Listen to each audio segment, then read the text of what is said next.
Shalom jemaat yang terkasih dalam kasih Tuhan. Salam sejahtera bagi kita semua.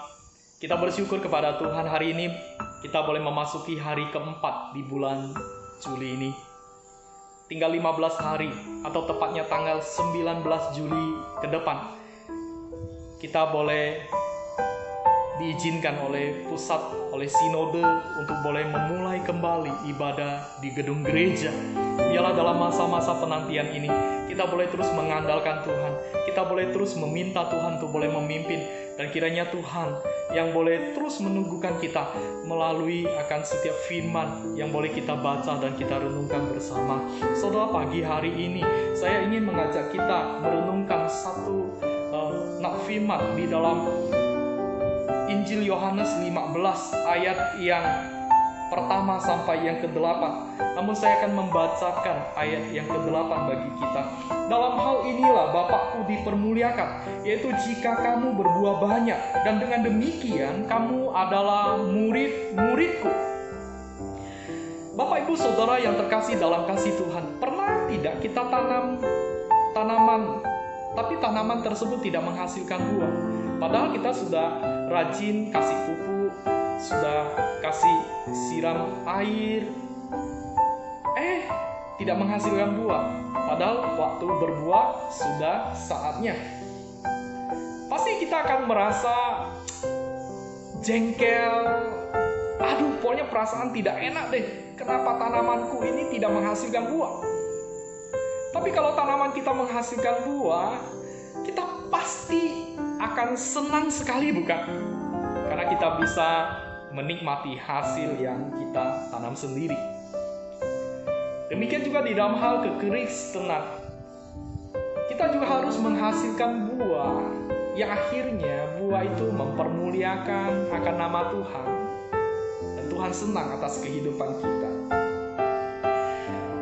Buah yang seperti apa? Yaitu buah-buah kehidupan kita. Perkataan kita, perbuatan kita adalah sesuatu yang menyukakan hati Tuhan. Perkataan kita, perbuatan kita yang akhirnya menjadi berkat bagi orang lain. Kehidupan kita menghasilkan buah-buah roh itu, kasih, sukacita, damai sejahtera, kesabaran, kemurahan, kesetiaan, penguasaan diri, dan sebagainya. Saudara, kita akhirnya boleh sungguh menjadi alat tangan kemuliaan Tuhan di dalam hidup kita. Nah, bagaimana kita bisa menghasilkan kehidupan kekristenan yang berbuah itu? So, pagi hari ini ada 3 hal yang ingin saya ajak kita dengan sederhana merenungkannya. Yang pertama, bagaimana kita bisa menjadi orang Kristen atau kehidupan kekristenan kita berbuah? Yang pertama, kita harus tinggal dalam Kristus. Di ayat yang keempat dikatakan di situ, tinggallah di dalam aku dan aku di dalam kamu. Sama seperti ranting tidak berbuah dari dirinya sendiri kalau ia tidak tinggal pada pokok anggur, demikian juga kamu tidak berbuah jikalau kamu tidak tinggal di dalam aku. Saudara, poin yang pertama harus tinggal di dalam Tuhan. Tidak boleh tinggal di luar Tuhan. Kalau kita tinggal di luar Tuhan, kita nggak bisa berbuat apa-apa. Kita harus tinggal di dalam Tuhan. Kita harus membiarkan Tuhan yang pimpin hidup kita.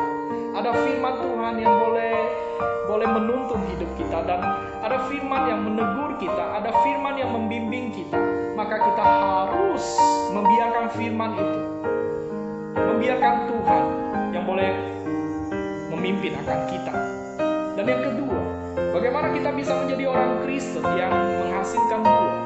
Yang kedua, di ayat yang kedua berkata, setiap ranting padaku yang tidak berbuah dipotongnya, dan setiap ranting yang berbuah dibersihkannya supaya ia lebih banyak berbuah. Yang kedua adalah kita harus membersihkan hidup kita dari dosa-dosa yang tidak berkenan di hadapan Tuhan. Sama seperti ranting yang tidak baik, ranting yang buruk, ya. Ranting itu harus dibersihkan, harus dipangkas. Supaya apa? Supaya buah lebih banyak bertumbuh dari pohon tersebut. Kehidupan kekristenan juga sama. Kalau kita mau berbuah baik, mau berbuah banyak, saudara, kita juga harus membuang dosa-dosa di hadapan Tuhan. Kalau tidak, kita tidak akan bisa menghasilkan buah yang baik, buah yang maksimal, buah yang akhirnya memperkenankan, mempermuliakan nama Tuhan. Kehidupan kita tidak bisa menjadi kehidupan atau menjadi kesaksian yang baik. Kenapa saudara? Karena kita tidak membuang dosa-dosa yang tidak berkenan kepada Tuhan itu. Walaupun kita katakan aku melakukan firman Tuhan, tapi sesungguhnya tidak. Maka poin yang ketiga adalah di ayat yang ke-7 berkata, "Jikalau kamu tinggal di dalam aku dan firmanku tinggal di dalam kamu, mintalah apa saja yang kamu kehendaki dan kamu akan menerimanya." Saudara, bagaimana kehidupan kekristenan kita menjadi kehidupan kekristenan yang berbuah? Maka poin yang terakhir, poin ketiga, yaitu berdoalah pada Tuhan senantiasa. Berdoalah kepada Tuhan senantiasa. Tuhan Yesus mengajarkan kita untuk boleh meminta kepada Bapa di surga di dalam segala hal yang kita kehendaki melalui doa-doa kita. Waktu kita melakukan semuanya itu, kehidupan kita akan menjadi berkat bagi orang lain, dan hidup kita akan menjadi hidup yang boleh menyukakan hati Tuhan. Maka Bapak Ibu Saudara yang terkasih dalam kasih Tuhan, jadi pertanyaan kita di pagi hari ini, saudara, mari kita bertanya kepada diri kita sendiri, sudahkah hidup kita menjadi hidup yang berbuah di hadapan Tuhan? Sudahkah hidupku adalah hidup yang menjadi berkat bagi sesama kita?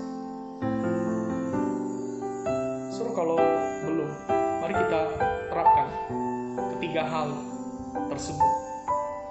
Tinggallah di dalam Tuhan, taat setia lakukan firman Tuhan dengan baik.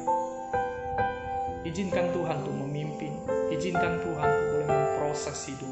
Yang kedua, buanglah, bersihkanlah dosa-dosa yang tidak berkenan kepada Tuhan. Dan terakhir, teruslah berdoa dan berdoa. Minta, dan teruslah minta kepada Tuhan, hanya kepada Tuhan. Biarlah kita boleh terus dibentuk, diubah, ditempa oleh Tuhan. Dan biarlah kita boleh punya hati yang mau terus belajar, hati yang mau diubahkan oleh Tuhan, dan lembutkan hatimu. Biarlah kita boleh berubah, dan akhirnya kita boleh menjadi orang Kristen yang berbuah, dan buahnya boleh dinikmati oleh banyak orang. Dan Sang Tuhan kita, Raja kita, Allah kita boleh senang karena kita menjadi